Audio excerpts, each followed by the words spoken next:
Salut à tous, j'espère que vous allez bien.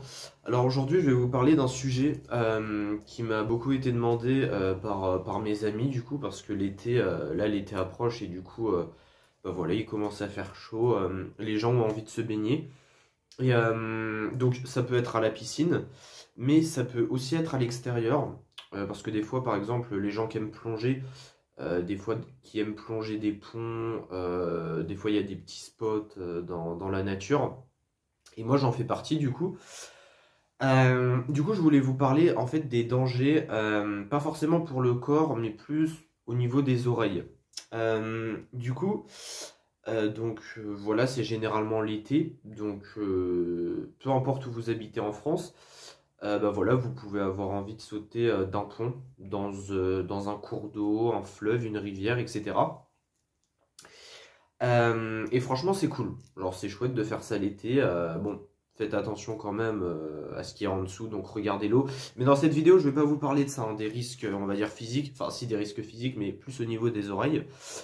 Donc, moi, je suis très sujet aux otites, mais il y a plein d'autres personnes qui sont pas forcément sujets aux otites, qui peuvent faire une otite à cause de l'eau, justement.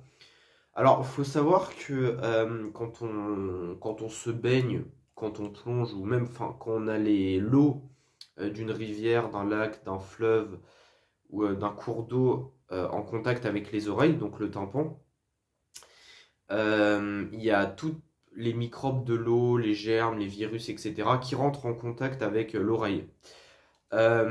Si on a de l'eczéma, si on a un peu trop de cérumen dans l'oreille, l'eau peut stagner et se bloquer derrière en fait, et ce qui fait que ça va s'infecter et donc faire une otite.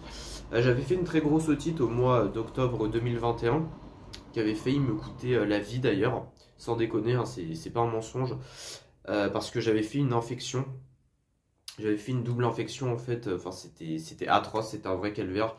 Je m'étais fait hospitaliser et en fait c'est parce que justement je m'étais baigné dans la Loire tout l'été en fait. Et j'avais des otites en fait, sauf que j'en avais pas forcément tenu compte. Je m'étais baigné donc au lac de Maine, dans la Loire, dans des rivières des fois croupies, pour plonger justement donc avec des amis, et j'avais pas forcément fait gaffe à mes oreilles. Ce qui fait qu'en octobre, bah, je me baignais plus, et toute l'eau qui avait stagné, en gros, ça s'est infecté, et ça a fait une énorme infection. Donc, pour essayer de ne pas en arriver là, je vous conseille déjà de prendre des protections auditives. Alors, il y en a en pharmacie et parapharmacie normalement. Donc, je vous conseille de prendre des bouchons d'oreille, des boules Kies. C'est de la marque Kies. En gros, c'est des petites boules vertes en résine qui est adaptable à votre oreille. Donc, vous les mettez en galette et puis vous le mettez dans le conduit. Enfin, pas dans le conduit auditif, hein, mais sur le pavillon de l'oreille. Donc, à ce niveau-là, quoi. Et ça va vraiment bloquer l'eau. Ça, c'est le meilleur parce que, au moins. Alors, je vous déconseille de plonger avec parce que ça va s'enlever. Et ça coûte assez cher, donc voilà. Et le but, c'est que vos oreilles soient protégées. Alors, si vous voulez plonger, je vous conseille de ne pas mettre de protection, du coup. Mais par contre, de ne pas rester longtemps dans l'eau, hein, juste le temps de plonger et de remonter.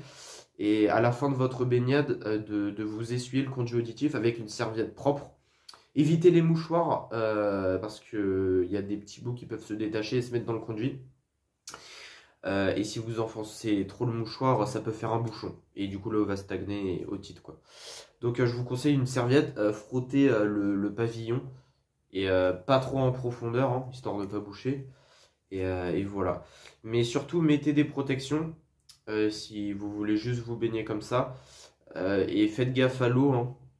Des fois, les eaux polluées. Regardez bien la réglementation du fleuve ou de la rivière. Parce que des fois, il y a des panneaux qui interdisent la baignade parce qu'il y a de la bactériologie.